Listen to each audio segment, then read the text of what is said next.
아마 이 이름은 여러분들도 한 번쯤 들어봄직한 그런 잘 알려진 이름 중에 한 분이라고 생각되어지는데, 카이스트 대학의 경영대학원 교수로 있는 이병태 교수라고 있습니다. 이분은 우리나라의 경제학자 중에서 아주 뛰어난 석학 중에 한 사람이라고 이렇게 말씀을 드릴 수가 있는데, 이분이 코로나 바이러스로 인해서 이 세상이 어떻게 변화되었는지 또 어떻게 변화되어 갈 것인지를 이야기를 하면서 몇 가지 사례를 들어서 설명을 한 적이 있습니다.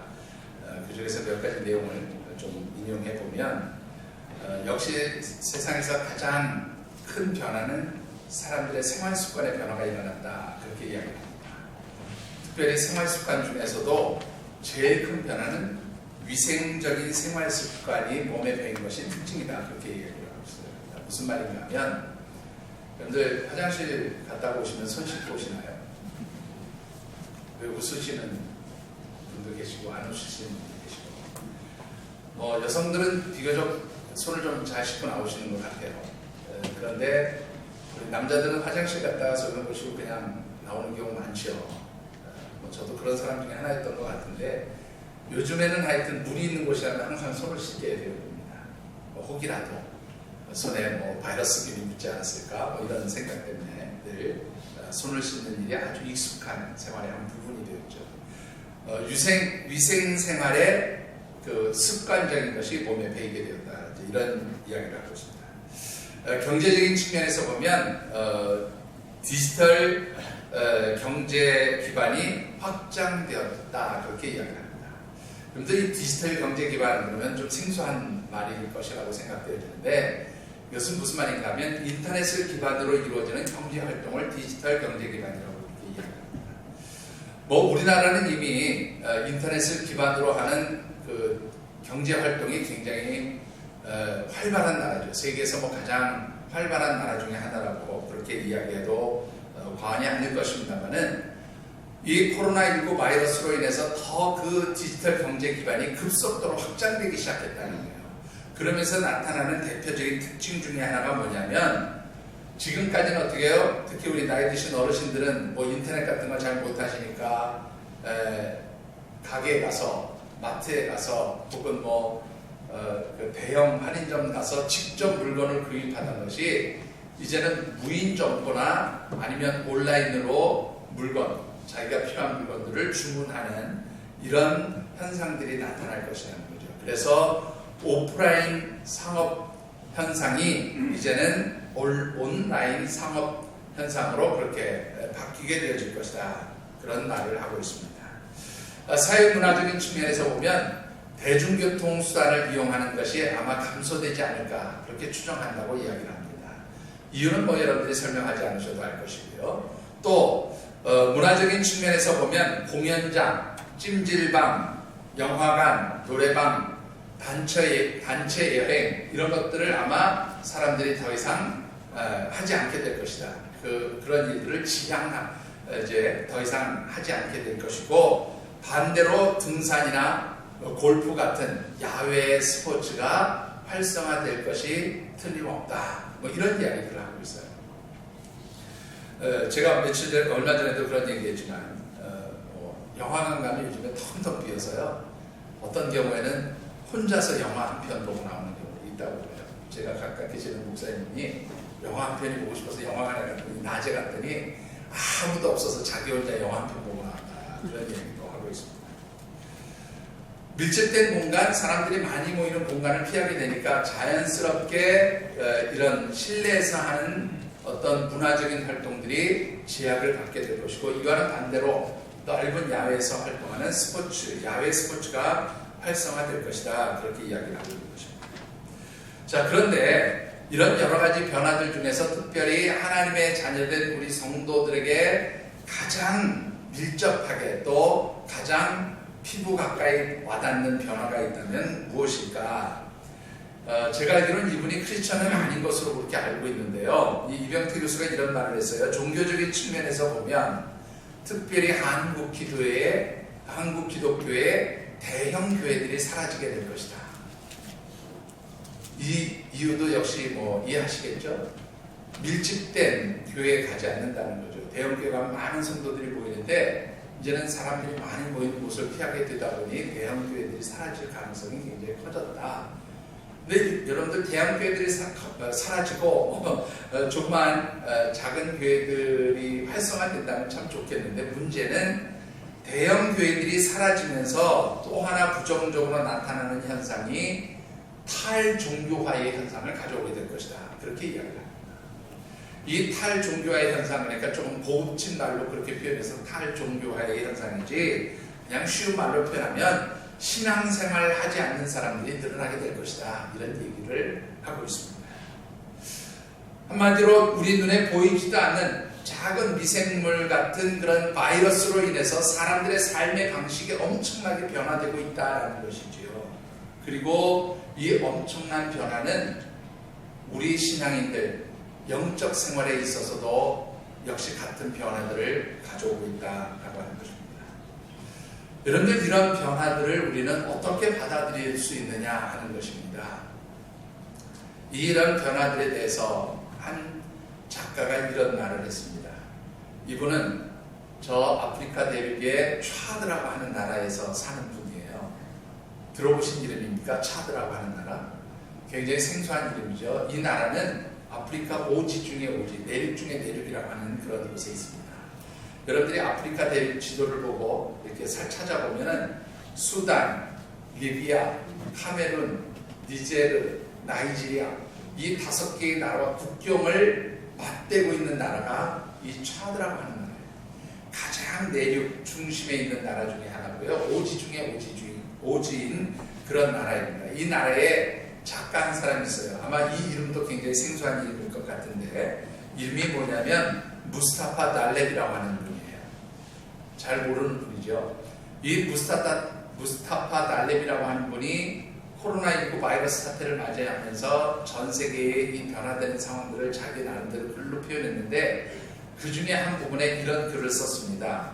아무것도 아닌 아주 작고 하찮은 것, 그 바이러스로 인해서 인류는 흔들렸고 사회는 무너졌다.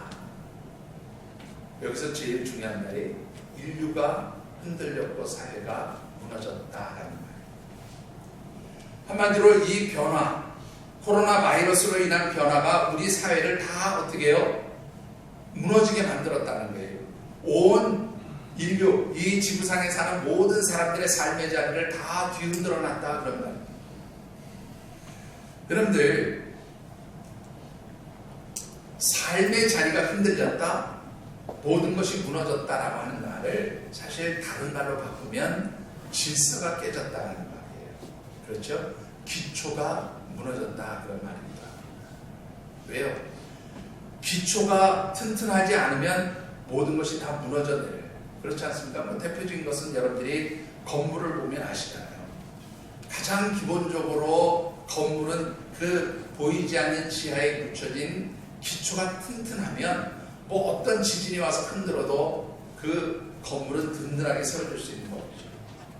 그런데 이것은 건물만 이런 것이 아니라, 건축물만 그런 것이 아니라 사람들의 삶의 자리도 마찬가지인 거예요. 사람들의 삶의 기초가 든든하고 또 이 모든 질서가 바르게 잡혀 있으면 절대로 사회가 무너져 내릴 일이 없다는 것입니다.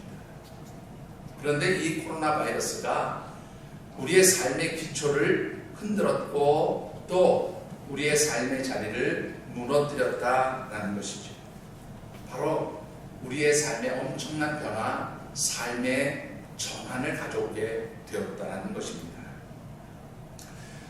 이 코로나 바이러스로 인해서 우리의 삶에 너무나 많은 변화를 가져왔기에 오늘 이 시대를 전환기의 시대라고 그렇게 제가 말씀을 드렸어요. 그리고 이 전환기의 시대에 나타난 그러한 여러 가지 현상들 속에서 우리는 어떤 영적인 삶의 원칙을 가지고 살아가야 하나님의 백성답게, 하나님의 자녀답게 살아갈 수 있는가, 그것을 주제로 해서 말씀을 묵상하고 있습니다. 그래서 우리 7월에 나누는 말씀의 주제가 이런 거였죠. 같이 한번 읽어보시겠습니다. 한 번만 더 읽어보실까요? 자, 이 코로나 바이러스로 인해서 우리의 삶에 많은 변화가 일어났고 그런 변화 속에서 하나님의 백성들로서 어떻게 살아가야 할까? 이제 그것을 묵상하는 가운데 지난 첫 번째 주일에는 코로나 바이러스 때문에 나타난 첫 번째 현상이 바로 이병태 교수가 말한 것처럼 탈종교화의 현상이죠. 영적인 것들을 소홀하게 여기고 신앙생활을 포기하는 일들이 나타나는 그런 영적 위기의 시대를 우리가 맞이하게 된다는 거예요. 이런 영적 위기의 시대에 우리가 정말로 하나님 백성답게 살아가기 위해서는 어떻게 해야 합니까? 모든 위기 가운데는 누구의 뜻과 섭리가 있어요? 하나님의 뜻과 섭리가 있음을 우리가 인정하고 그 위기 속에 숨겨진 하나님의 뜻과 섭리들을 찾아서 그대로 행하려고 몸부림칠 때에 우리가 흔들리지 않는 삶을 살 수 있다고 그렇게 말씀을 드렸습니다.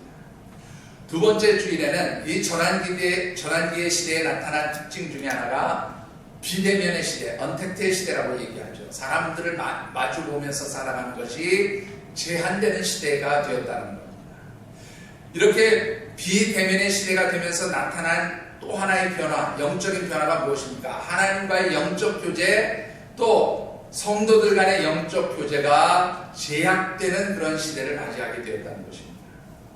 그러므로 이런 하나님과의 영적 관계가 제약되어지고 성도 간의 영적 교제가 단절되어지는 이런 시대일수록 특별히 영적 교제를 강화하는 그런 신앙생활을 해야 한다고 말씀을 드렸습니다. 세 번째 주일에는 우리가 하나님과의 영적 관계가 단절됨으로 인해서 나타난 또 하나의 현상이 뭐냐면 근심스럽게 살아간다는 거예요. 하나님께 모든 것을 맡겼다면 근심하지 않아야 될 일들이 여러 가지 근심의 일들로 우리의 삶이 이제 흔들리게 되었다, 그런 말씀입니다. 따라서 우리의 삶에서 여러 가지 근심들이 있을 때 이런 근심들을 뛰어넘기 위해서는 믿음의 능력을 가져라. 하나님을 절대적으로 신뢰하는 믿음의 능력 안에서 우리가 영적으로 승리하는 삶을 살 수 있다고 말씀을 드렸습니다. 오늘 네 번째 마지막으로 드리고 싶은 말씀은 모든 영적 질서들이 흔들리고 깨어지는 이 영적 혼돈의 시대를 맞이해서 우리가 영적으로 흔들리지 않는 삶, 영적으로 요동치지 않는 그러한 건강한 삶을 살아가기 위해서는 하나님의 말씀 위에 여러분들의 삶의 기초를 세우라는 그런 말씀을 드리고 싶습니다.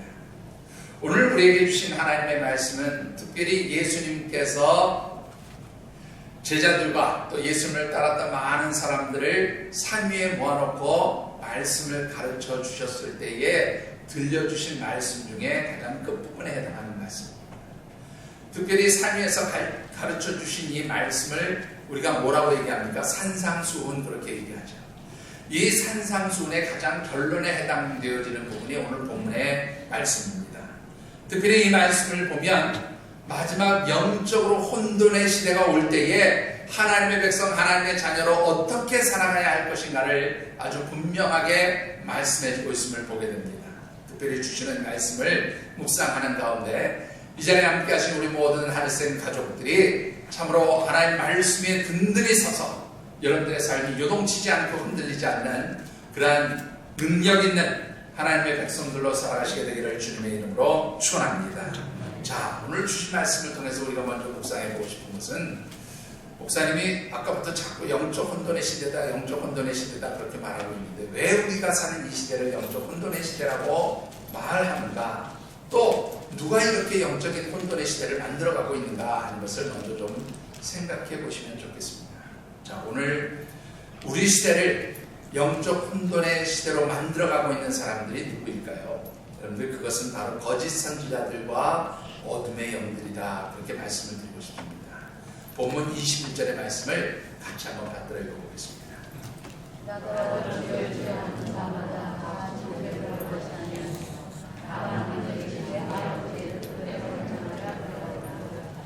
자, 여러분들, 오늘 이 말씀을 보면 사실은 우리가 쉽게 생각하지 못했던 충격적인 말을 하나 들을 수가 있어요. 그게 바로 무엇입니까? 주여 주여 주의 이름을 부른다고 다 어디 가지 못한다? 천국 가지 못한다, 그렇게 말씀하고 있어요. 여러분들, 이 말씀을 그냥 여러분들이 주여 주여 그렇게 한다고 다 천국에 들어가는 것은 아니라, 그래 그냥 그렇지 뭐, 그렇게 쉽게 아무 생각 없이 넘어갈 수 있어요. 그런데 이 말씀 한번 잘 생각해 보시죠. 혹시 나는 주여 주여라고 이름 부르는 그 속에 속하는 사람은 아닌가 하는 거예요. 여러분들 한번 생각해 보십시오. 여러분들은 자신을 누구라고 생각하십니까? 저는 하나님의 자녀, 주님의 백성입니다. 그렇게 말하죠. 그게 바로 주여 주여 이름을 부르는 모습 중에 하나입니다. 여러분들 어떻게 살아가십니까? 무슨 일을 하든지 내가 하나님의 백성으로서 밥 먹을 때든지 무엇을 할 때든지 내가 특별히 힘들고 어려울 때 주님의 이름을 붙들고 하나님 앞에 기도합니다. 맞지요? 그게 바로 주여 주의 이름을 부르는 거예요. 그런데 이렇게 주여 주의 이름을 부르면서 우리가 하나님의 백성, 하나님의 자녀, 주님의 백성으로 살아가는 것 같지만 그런 사람들 중에서 천국에 들어가지 못하는 사람들이 분명히 있다고 예수님이 말씀하고 있는 거죠. 그렇다면 천국에 들어가는 사람과 그렇지 않은 사람을 분별하는 기준이 무엇일까요? 여러분들 이 21절 후반부 끝부분을 보면 이렇게 말씀하고 있습니다. 뭐라고 말씀합니까? 말씀을 보니까 이렇게 기록하고 있네요. 뭐라고요? 하늘에 계신 내 아버지의 뜻대로 행하는 자라야 천국에 들어갈 수 있다. 다른 말씀으로 표현하면, 쉽게 표현하면 하늘에 계신 내 아버지 곧 하나님의 뜻대로 행하는 사람만이 천국에 들어갈 수 있다라고 말씀하고 있습니다. 이 말을 바꾸면 아무리 내가 주님의 이름을 부르고 하나님의 백성, 하나님의 자녀인 것처럼 그렇게 살아갈지라도 하나님의 뜻대로 행하지 않으면, 다른 말씀으로 바꾸면 하나님 말씀대로 행하며 살아가지 않으면 어디에 들어갈 수 없다고요? 천국에 들어갈 수 없다라고 그렇게 말씀하는 것을 보게 됩니다. 정리해 보면 천국에 들어가지 못하는 사람은 결국 어떤 사람이에요? 하나님 말씀, 하나님 뜻대로 행하지 않는 사람이에요. 자, 그런데요, 이 하나님의 말씀, 하나님의 뜻대로 행하지 않는 사람들을 성경은 어떻게 표현하고 있느냐는 거예요. 어떻게 묘사하고 있느냐는 겁니다. 여러분들 우리 22절과 23절을 한번 읽어보실까요?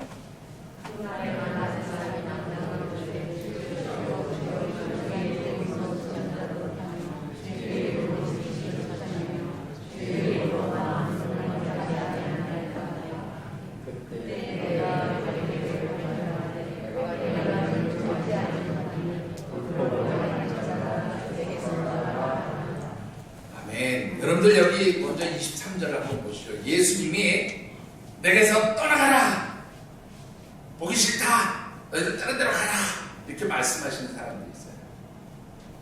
곧 천국에 들어가지 못하는 사람들이죠. 그 사람들을 뭐라고 표현하고 있습니까? 불법을 행하는 자들이라고 표현했습니다.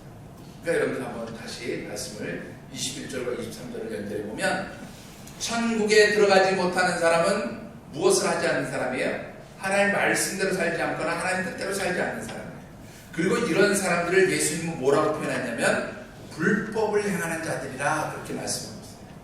그러니까 불법을 행하는 자들은 다른 말로 표현한 거예요. 하나님 뜻대로 살지 않는 사람이, 하나님 말씀대로 살지 않는 사람들이 불법을 행하는 자들이고, 이런 사람들이 천국에 가지 못하는 사람이죠.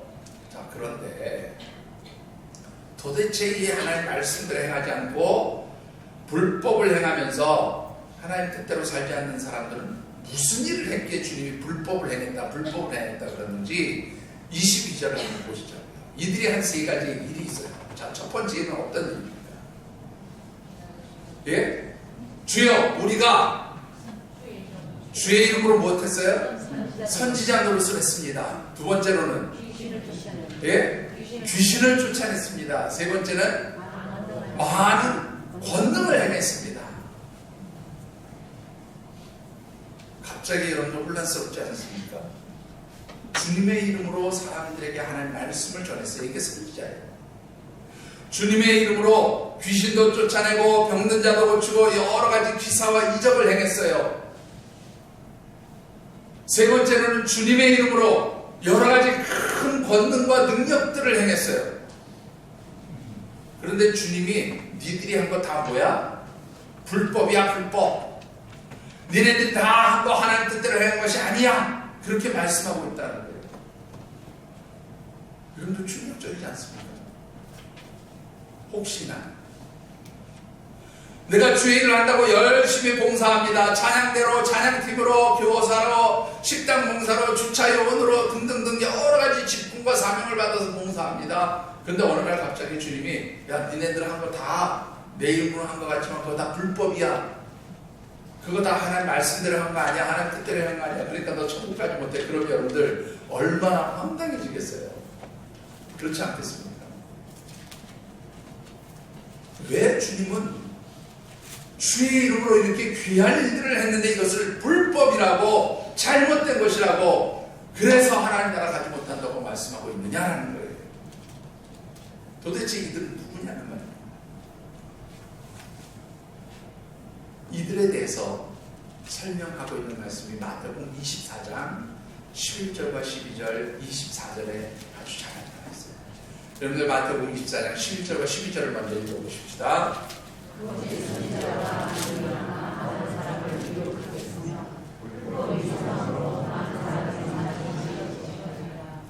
24절입니다.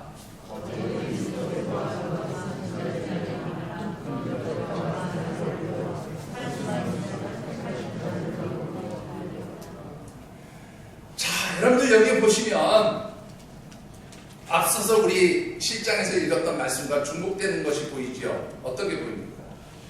먼저 24절을 보시니까 뭐라고 되어 있어요? 거짓 선지자들이 일어나서 큰 표적과 기사를 보이고 그랬어요.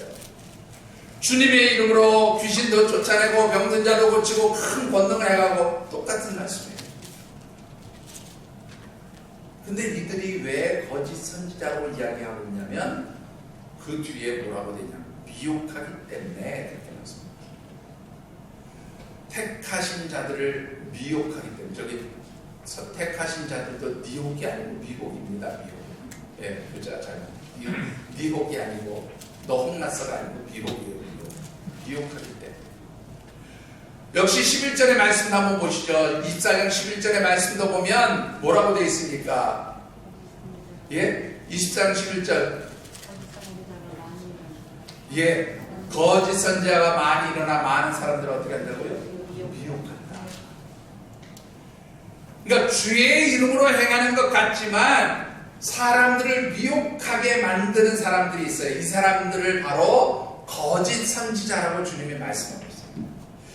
다른 말로 바꾸면 하나님의 사람이라고 주의 백성이라고 내가 주의 이름으로 일하고 있다고 말하지만 그 중에 뭐가 있어요? 거짓 선지자들처럼 가짜들이 있다 그런 말이에요. 가짜들. 이 가짜들은 어떻게 생겨납니까? 여러분들 마태복음 7장 15절에 보면 그들은 양의 탈을 쓰는 이리처럼 와서 노략질합니다. 그렇게 표현하고 있어요. 그러니까 겉으로는 하나님의 백성, 하나님의 자녀, 하나님의 부름받은 선지자인 것처럼 그렇게 잘 위장하지만 그리고 주의 이름으로 무엇인가를 행하는 것 같지만 하나님의 이름을 빙자해서 무엇인가를 행하는 것 같지만 그들이 하는 일은 뭐냐면 하나님의 백성들을 미혹하는 일이에요. 이런 가짜들이 있는 시대가 바로 영적 혼돈의 시대입니다. 자, 두 번째로는요. 이 미혹한 자들, 그렇죠? 거짓 선자들, 미혹하는 자들이요. 이렇게 사람들을 미혹시킨다 그랬는데 왜 이 미혹시키는 그런 사람들이 나타나는 때를 영적 혼돈의 시대라고 말을 하냐면 재밌는 단어가 있어요. 미혹한다는 말을 사전에서 찾아보면 무슨 뜻이냐면 이런 뜻이에요. 무엇인가 홀리게 만들어서 정신이 헷갈리게 하여 갈팡질팡하게 만들다. 이게 미혹하는 거예요. 무엇인가에 홀리게 만들어서 정신을 잃어버리고 갈팡질팡하면서 헷갈리게 만드는 게 이게 미혹하는 거예요. 이게 사전적인 의미예요. 그런데 여러분들 혼돈이라고 하는 단어는 무슨 뜻입니까? 그 모든 질서와 원칙들이 깨짐으로 인해서 사람들이 진짜 내가 가야 할 방향이 어디인지를 알지 못하고 이리저리 헤맬 때 그것을 혼돈이라고 해요. 그게 사전적 의미의 뜻이에요. 사전적인 의미예요. 그러면 미혹과 혼돈이 거의 뭐예요? 동일한 뜻을 가지고 있어요. 그러니까 결국 이 미혹한다는 것은 어떻게 해요? 사람들을 혼돈시키는 거예요. 참된 하나님의 말씀과 진리가 무엇인지를 깨닫지 못하도록 사람들을 홀리는 거예요. 사람들에게 진짜가 아닌 가짜를 가지고 눈을 홀리게 만들어서 어떻게 해요? 복음을 따라가지 못하도록, 진리를 따라가지 못하도록 만드는 것이 바로 미혹하는 자들, 거짓 선지자들의 특징이고, 이것이 바로 영적인 혼돈 시대를 가져오고 있다. 자, 또요. 이 시대를 영적으로 혼란스럽게 만드는 것이 또 있습니다. 그런 자들이 또 있어요. 여러분들 어떤 것입니까? 여러분들 마태복음 24장 우리 12절 말씀에 보면 이렇게 기록이 됩니다. 같이 한번 읽어보실까요? 뭐가 성해요? 불법이 성해요. 여러분들 오늘 성경 공부하는 걸 좀 보셔야 되는데, 아까 불법은 뭐하고 같은 뜻이에요? 불법을 행하는 자가 내게서 떠나라! 예수님 말씀하실 때 이 불법은 무엇하는 것이 불법이에요? 하나님 말씀대로 행하지 않는 것이 불법이라고 했죠. 하나님 뜻대로, 하나님 말씀대로 행하지 않는 것이 불법이에요. 맞죠? 그러면 여러분들 여기에 불법이 성하다라는 말이 나오는데, 이 성하다는 말은 점점 어떻게 해요? 확장되어져 나간다. 확산되어져 나간다.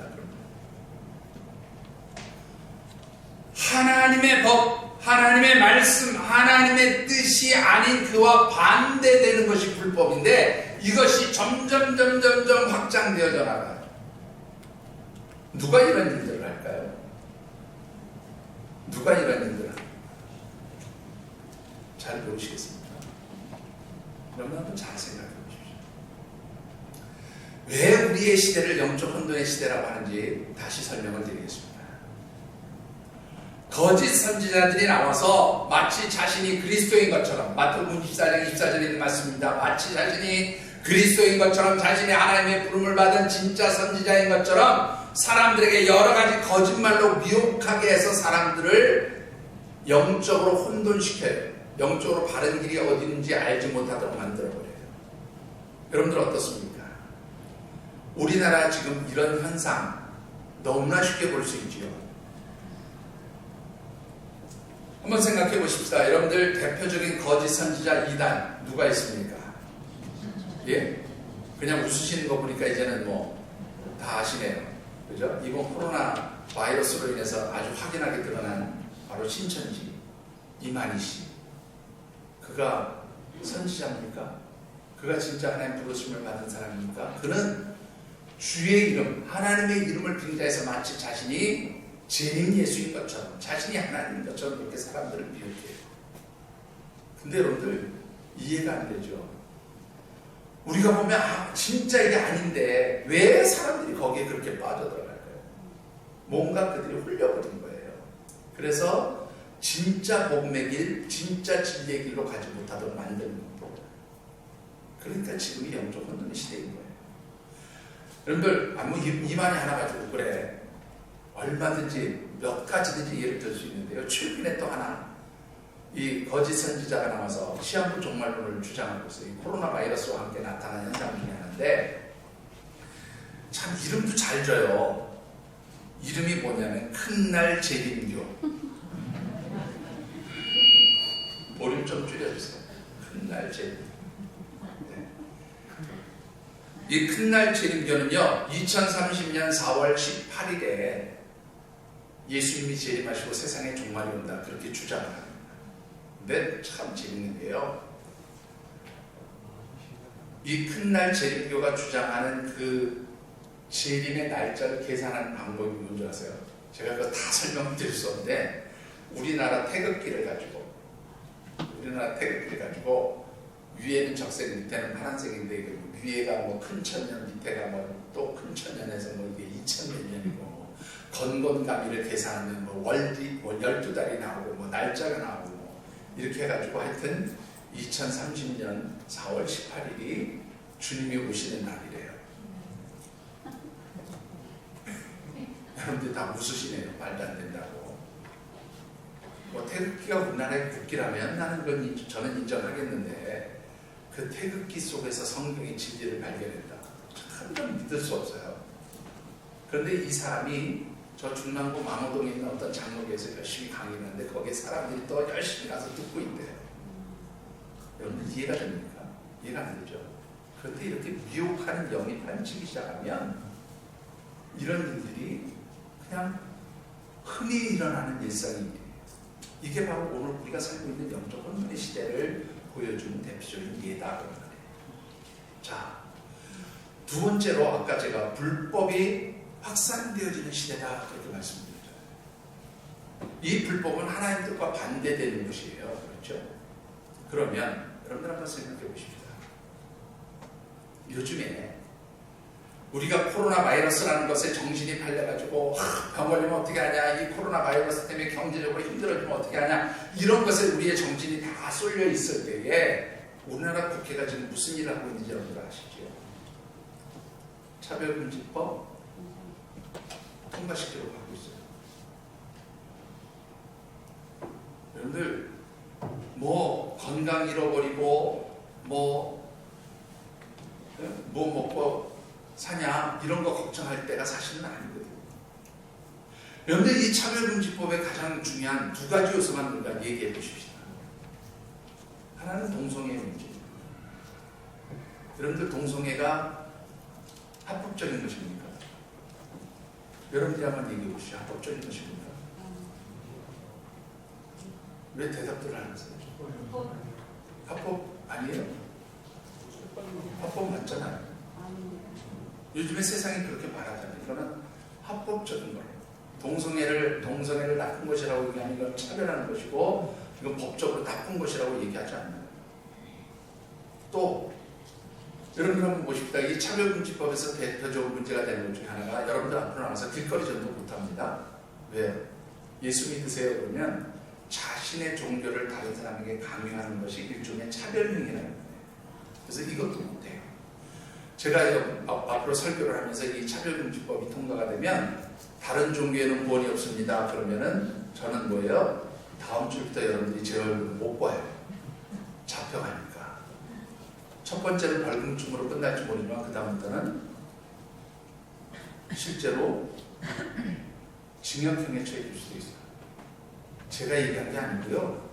이거 저기 고양시에 국회의원으로 나온 심상정 씨가 하는 얘기예요. 목사님들하고 인터뷰하면서 면담하면서 차별금지법에 대해서 목사님들이 어떻게 하니까 이러죠. 절대로 그런 거 아닙니다. 뭐 막 그렇게 거짓말을 했거든요. 지금도 그렇게 하고 있지만 나중에 목사님들이 그렇게 물었어요. 그냥 우리 쉽게 얘기합시다. 한마디로 말해서 설교하면서 동성애 죄입니다. 다른 종교에 구원이 없습니다. 라고 말하면 불법입니까? 아닙니까? 이 차별금지법에 따라서 불법입니까? 아닙니까? 라고 물어보니까 뭐라고 했냐면 불법입니다. 그럼 벌을 받습니까? 안 받습니까? 처벌 받습니다. 이렇게 자기가 얘기했어요. 그 영상도 있습니다. 그런데 지금 국회에서는 그런 거 아니라고 얘기합니다. 여러분들 이것을 어떻게 생각하죠? 이게 정의당에서만 추진하고 있는 일이에요. 지금 권력을 잡고 있는 정부 여당에서 하고 있는 일이에요. 추진하고 있어요. 아마 거의 통과가 되겠죠. 상당수의 여당 국회의원들 가운데도 예수 믿는 사람들이 있어요. 근데 이 예수 믿는 사람들이 그 법을 통과시키겠대요. 찬성한답니다. 말씀으로 돌아오시죠. 동성애 불법이지요? 불법이지요? 다른 종교에 구원이 있습니까? 없지요? 하나님 말씀에 보면 분명히 불법입니다. 이것은 하나님 말씀과 반대되는 거예요. 그런데 이 반대되는 하나님의 말씀과 반대되는 이 일들을 어떻게 하고 있어요? 합법화시키고 있다는 거예요. 이게 바로 영적으로 마지막 시대에 나타나는 특징입니다. 여러분들 제가 조금 전에 마태복음 24장에 나오는 말씀을 인용해서 설명드렸잖아요. 불법이 성하고 거짓 선자들이 나와서 미혹하게 될 것이다. 이 마태복음 24장의 말씀이 바로 종말의 때에 마지막 시대에 나타날 현상들을 예수님께서 설명하시네요. 여러분 우리가 살고 있는 시대가 왜 위기의 시대인지, 왜 영적으로 혼돈의 시대인지, 왜 종말의 시대라고 말하는지 분명히 아셔야 합니다. 여러분들 권력을 잡은 자들 그들이 행하는 일이라고 저는 생각하지 않아요. 에베소서 6장에 있는 말씀을 근거로 해서 보면 이 권력자들의 뒤에 있는 것이 바로 어둠의 영이에요. 사단의 세력. 이 어둠의 영 사단의 세력들이 이 세상의 권력자들을 통해서 하나님의 법과 반대되는 것을 어떻게 해요? 합법화시키려고 하고 있다는 거죠. 그것을 통해서 뭐예요? 성도들을 혼란스럽게 만드는, 여러분들을 미혹하는 겁니다. 그래서요, 지금도 보면 미혹당한 사람들이 있네요. 어떻습니까? 예수 믿는 사람은 아니, 목회자들 중에서 차별금지법 빨리 통과해야 합니다. 동성애는 합법적인 것입니다. 왜 동성애자들을 차별합니까? 우리가 언제 차별했어요? 동성애자를 차별한 적 한 번도 없습니다. 여러분들 분명히 아셔야 돼요. 우리 기독교가 동성애를 반대하는 것은 차별하는 게 아니고요, 하나님의 말씀의 법에 비추어서 이것은 옳지 않다고 얘기를 하는 거예요. 여러분들 분명히 아셔야 해요. 그런데 이것을 하나님 말씀의 법에 의해서 잘못된 것을 잘못됐다고 말하는 것을 뭐라고 얘기해요? 우리가 차별하는 거라고 얘기해요. 이게 바로 사단의 전략이고 사단의 역사고 바로 하나님의 백성된 여러분들을 혼란스럽게 영적으로 미혹하게 만드는 일이에요. 이 법이 통과되면 앞으로 제가 설교할 때 동성애는 죄입니다. 그럼 여기 누군가 와가지고 그거 녹음해가지고 법에 가서 고발하면 어떻게 되겠습니까? 여러분들 무슨 환란과 핍박이 잡아다가 고문을 하고 초대교회 시대 때처럼 십자가에 달아서 죽이고 이런 게 꼭 핍박이 아니에요. 합법을 가장한 하나님 말씀에 반대되는 일들을, 그런 불법을 합법이라고 말하면서 그 합법적인 것이라고 말하면서 그것을 가지고 영적으로 혼란스럽게 만드는 거예요. 이게 바로 어둠의 영이야. 그렇기 때문에 이 어둠의 영들, 거짓 선지자들, 이 어둠의 영의 지배를 받는 거짓 선지자들이 하나님의 백성들을 미혹하고 영적으로 혼란스럽게 하고 세상의 법으로 하나님의 법과 반대되는 일들을 만들어가고 있는 것, 이게 바로 영적 혼돈의 시대다.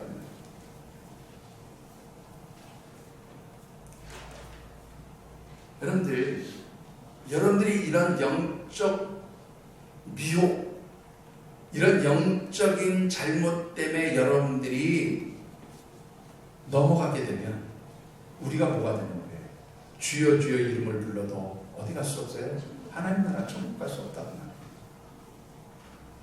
여러분들 정말로 영적 위기 시대입니다. 여러분들이 분명하게 아셔야 될 것이 있어요. 리버브 좀 빼주세요. 여기 리버브 들어가 있는 것 같아요. 자꾸 울려요. 꺼져 있어요. 영적으로 여러분들 자꾸 우리를 미혹하게 만드는, 이게 바로 종말의 특징이에요. 언제 주님이 오실지 우리는 알 수 없지만 분명한 것은 우리를 하나님 말씀대로 살지 못하도록 만드는 것, 하나님의 뜻대로 살지 못하도록 만드는, 이게 바로 영적 혼돈의 특징이에요. 영적 혼돈의 시대의 특징이에요. 여러분들이 영적으로 늘 깨어있게 되기를 주의 이름으로 축원합니다. 영적으로 여러분들이 속지 않기를 바랍니다. 여러분들, 이런 어둠의 영들, 거짓 선지자들에 대해서 주님이 어떻게 하라고 말씀하십니까? 마태복음 7장 15절의 말씀을 같이 한번 우리 받들어 보겠습니다.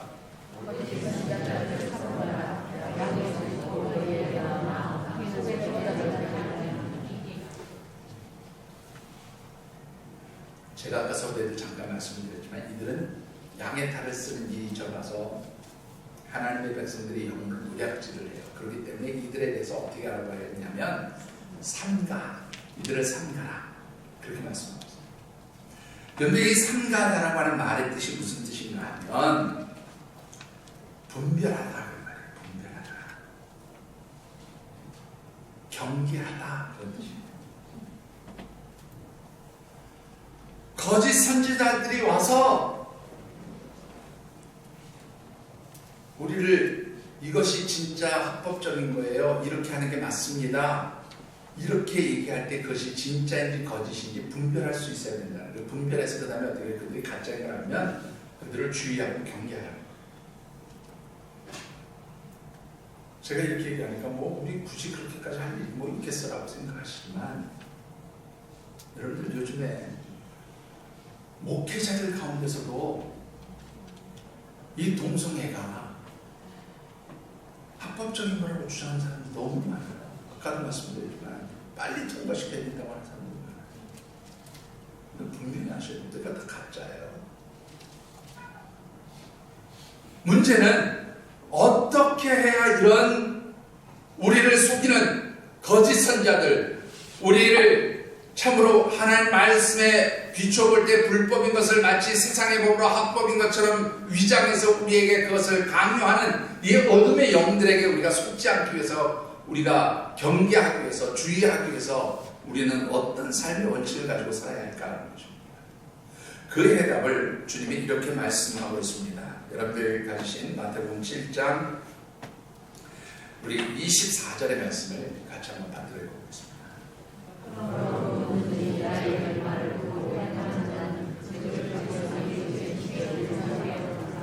자, 여기 보시면 누구든지 나의 이 말을 듣고, 이 말이라는 것은 예수께서 마태복음 5장부터 시작해서 쭉 내려서 설명하신 모든 하나님의 말씀입니다. 그러니까 이 하나님의 말씀을 들은 사람들은 이 말씀대로 살아라 그 말이에요. 이 말씀에 명령하신 그 뜻대로, 그 말씀에서 하라고 하신 대로 그대로 행동하면서 살아라. 그게 바로 뭐예요? 지혜로운 자다라고 얘기하고 있어요. 그 사람이 흔들리지 않는, 반석에 세워진 집과 같이 그렇게 흔들리지 않는 삶을 살게 될 것이다 라는 말씀입니다. 자, 여러분들, 왜 말씀대로 행하며 살아가는 것이 중요합니까? 왜 하나님 말씀대로 행하는 것이 중요합니까? 말씀대로 행하는 것이 하나님 뜻대로 행하는 거예요. 그럴 때 우리의 삶이 흔들리지 않는데, 그 이유가 여기 아주 잘 나타났어요. 왜 말씀대로 살아가면 흔들리지 않게 되느냐면, 이 말씀대로 살아가는 사람은 무엇과 같은 사람이에요? 지혜로운 사람이죠. 지혜로운 사람. 이 지혜롭다는 단어가 뭐냐면, 원문의 뜻을 보면 분별하다 그런 뜻이에요.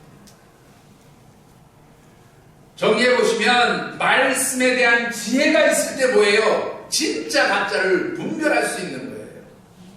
말씀에 대한 지혜가 있을 때에 바로 이것이 거짓 선지자, 가짜 하나님 말씀인지 진짜 하나님 말씀인지, 이것이 정말로 하나님 법에 어긋나는 것인지 아니면 하나님 법에 일치되는 것인지, 그거를 알 수 있는 방법이 바로 하나님 말씀대로 살아가는 거예요. 하나님 말씀대로 살아가는 것이 지혜자고, 지혜가 있다는 것이 본거예요. 분별의 능력이 있다. 여러분들, 왜 여러분들의 삶의 기초가 하나님 말씀 위에 세워져야 합니까?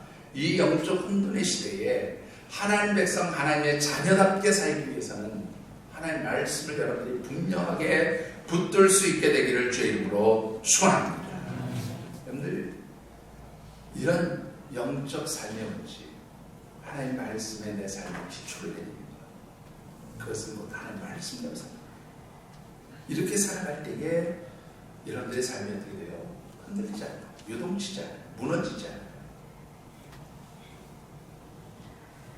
여러분 한번 반대로 생각해 보실까요? 만약에 하나님 말씀대로 살지 않게 되면 어떤 현상이 벌어지게 되겠습니까? 우리 26절의 말씀을 한번 읽어보시죠.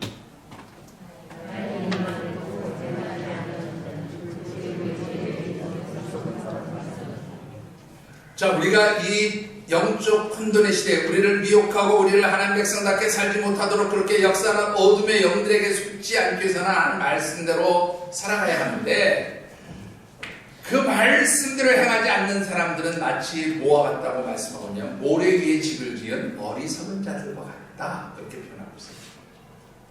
이 어리석다라는 말을 원문에서 찾아보니까 무슨 뜻이냐면 불신앙의 사람들, 그렇게 됩니다. 불신앙의 사람.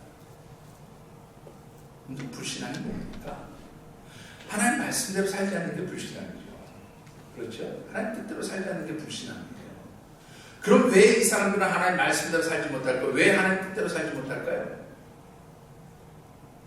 뭐가 진짜인지 모르니까 하나님 말씀대로 못 살아요. 그게 바로 어리석은 자예요.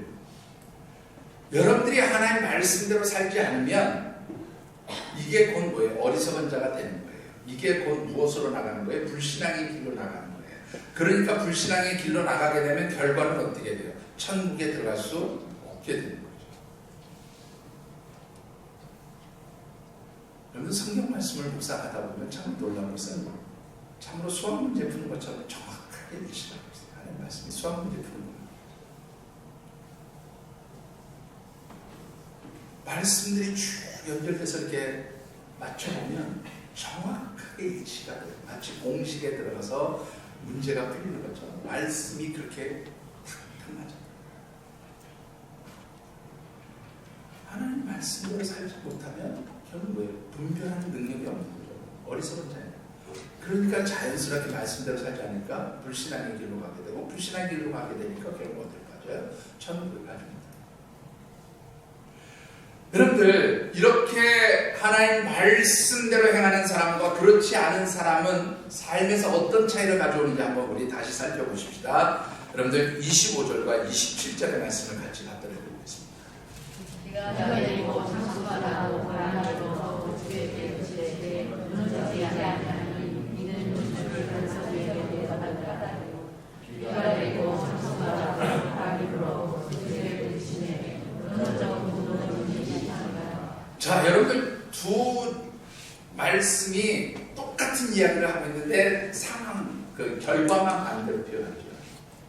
자, 여기 보시면 비가 내리고 창수가 나고 바람이 부딪히고 이건 뭐를 의미하냐면 환난을 의미해요. 어려운 때가 온다는 거죠. 그런데 실제적으로 우리가 종말의 때가 가까우면 뭐 7년 대환란의 시대가 올 것이다 뭐 이런 얘기 하잖아요. 마지막 시대가 오면 우리를 하나님 백성답게 살지 못하게 하려는 수많은 일들이 일어나게 될 겁니다. 그게 꼭 무슨 우리에게 고통을 주어서 환난이 아니라 우리를 영적으로 미혹시켜서 나도 모르게 하나님 말씀대로 살지 못하게 하는 모든 것들이 사실은 다 환난으로 우리에게 다가오게 될 것이에요. 그런데 이렇게 환난의 일들이 우리에게 다가오게 될 때에 하나님의 말씀대로 살면서 영적 분별력, 영적 지혜를 가진 사람들은 어떻게 해요? 아무리 환난이 와서 우리를 무너뜨리려고 해도 무너지지 않아요. 이 무너진다는 말을요, 원문에서 보면 두 가지 표현해요. 망하지 않는다. 또 다른 하나는 죽지 않는다. 하나님 말씀대로 살면 여러분들 죽지 않아요. 하나님 말씀대로 살면 절대 망하지 않습니다. 그런데 하나님 말씀대로 살지 않아서 어리석은 자들이 되어질 때에 똑같은 환난이 오고 똑같은 어려움이 오면 그때 그들은 어떻게 해요? 무너지는데 그 무너짐이 작게 무너지는 게 아니라 어떻게 해요? 무너짐이 심하다. 그냥 끝까지 간다는 거예요. 무너짐의 바닥까지 내려간다는 거예요. 망해도 완전히 망한다. 완전히 죽어버린다. 여러분 그렇잖아요. 하나님 나라 들어가지 못하면 완전히 죽는 거잖아요.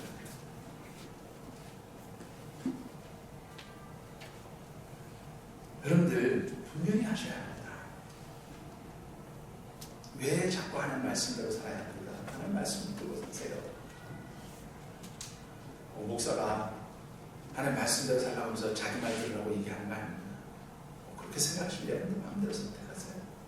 여러분들 뜻대로 사셔도 돼요. 여러분들이 세상에서 망하지 않는 것, 죽지 않는 방법이에요.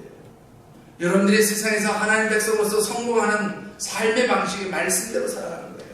하나님 뜻대로 살아가는 것이 지혜롭게 살아가는 거예요. 하나님의 말씀과 뜻대로 지혜롭게 살아갈 때에 여러분들의 삶이 흔들리지 않아요. 무너지지 않아요. 망하지 않아요. 요동치지 않아요.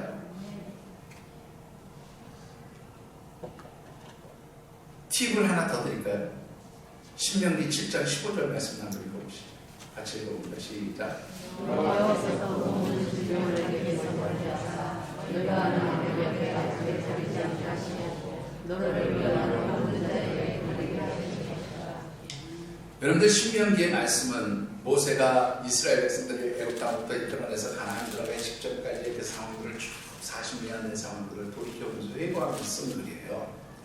근데 그 중에 가끔 나오는 게 특별히 자주 나옵니다. 가끔 나옵니다. 자주 나오는 게 뭐 7장, 8장, 26장, 뭐 30장인가요? 32장인가요? 보면 두 가지를 항상 비교하고 있어요. 하나님의 명령과 규례와 법도를 지켜 행하는 자에게는 이러이러한 복을 줄 것이고, 하나님의 명령과 규례와 법도를 지켜 행하지 아니하는 자는 이런 저주를 받을 것이다. 이런 하나님의 진노를 받을 것이다.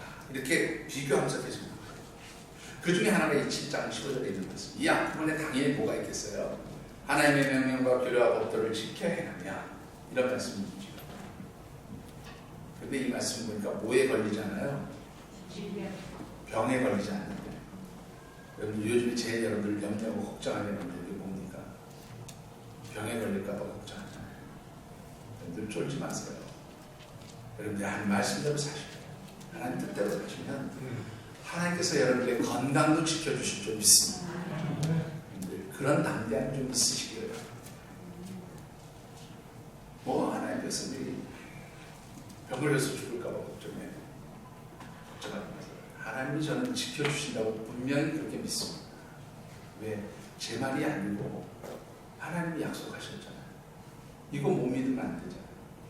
이거 못 믿으면 하나님 뜻대로 못 사는 거 아닌가요? 좀 역설적인 표현이죠. 여러분들이 분명히 여러분들의 삶의 기초를 하나님 말씀 위에 세우시게 되기를 주님으로 축원합니다. 그러면 겁날 것이 없어요. 망하지 않아요. 죽지 않아요. 여러분들 요동치지 않아요. 이야기하느라 오늘의 말씀을 맺고 싶습니다. 한 선배 목사님 조카가요, 부모님 직장 때문에 이제 외국을 나가게 된 걸로 인해서 사업체하고 직장 때문에 외국을 나가면서 이민을 가게 됐어요. 목사님 조카가 가족 그 조카가 다 이민을 가게 됐어요. 그래서 이제 목사님 동생 가족이 이민을 갔어요. 근데 이 조카가 미국에서 초등학교, 중학교, 고등학교 이렇게 활동을 하면서 농구를 너무 좋아하는 거예요. 여러분들 아시면 미국은 우리나라보다 그런 학생들의 과외 활동, 또 이렇게 특별한 활동들을 아주 이렇게 좀 권장하잖아요. 그러니까 이 아이가 초등학교, 중학교, 고등학교 다니면서 열심히 농구를 많이 했어요. 고등학교 때 가서는 특별히 이 학교가 전국 고등학교 대회에서 우승하는데 뭐 아주 기여도 하고 공도 세우고 그렇게 했어요. 근데 이제 이 아이가 한국 사람이다 보니까 아무래도 서양 아이들보다는 키가 좀 작으니까 내가 이 실력을 가지고는 이 서양에서 견디기는 어렵겠다. 이 서양 무대에서 싸우기는 좀 어렵겠다. 그래서 나는 고국으로 돌아가서 한국에 있는 대학교, 동국가 있는 한국 대학교, 이제 그래도 뭐 외국에서 공부했으니까 뭐 연대나 고대나 이런데 특히 뭐 외국 학생 뭐 특별 전형 이런 걸로 들어가가지고 공부하면서 농구 선수가 되고 이 대학교를 졸업한 뒤는 프로팀에 가서 농구 선수가 됐습니다. 이게 꿈이었어요. 그래서 이제 고3 여름방학 때쯤 돼가지고 큰아버지가 목사님이 불렀어요. 야, 너 한번 들어와봐. 왜요? 우리 교회 모 프로농구팀에 그 사무 국장이 있는데 너 들어오는 분한테 테스트 받게 해줄 테니까 들어와. 그래서 얘가 들어왔어요. 그 집사님에게 얘기해가지고 이 목사님이 조카를 데리고 어디 갑니까? 그 프로농구팀 선수들이 훈련하는 데 데리고 갔어요. 감독, 코치 다 불러가지고 아 얘가 이렇게 해서 미국에서 좀 아주 두각을 나타내고 있는데 얘 한번 테스트를 해봐라. 선수로서 대선할 가능성이 있는데 테스트를 해봐라. 그래서 이 아이가 테스트를 받게 됩니다. 우리나라 꽤 유명한 농구 감독과 코치가 이 아이에게 야, 너 농구 잘한다며 지금부터 네가 할 수 있는 거 다 해봐. 드리블도 해보고 뭐 점프하는 슛도 해보고 그럼 뭐라고 그럽니까? 뭐 덩크슛 같은 것도 해보고 네가 할 수 있는 거 다 해봐. 뭐 3전 슛도 해보고 가까운 데 가서 뭐 레이업 슛이라고 하나요? 이렇게 달려가면서 지금 이런 것도 해보고 다 해보라고. 이 아이가 한 20분 동안 자기가 할 수 있는 제주, 자기가 가지고 있는 모든 기술을 다 배웠어요. 어느 정도 하고 났을 때 감독과 코치가 이제 그만해도 된다, 그만하라.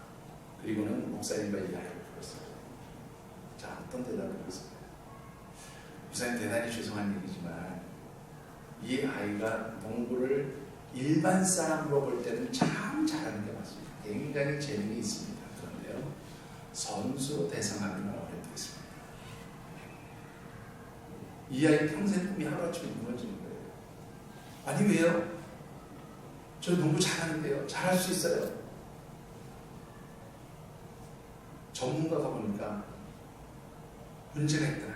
어떤 문제가 있냐면 기본기에 문제가 있는데 특히 슛을 하는데 기본기에 문제가 있더라.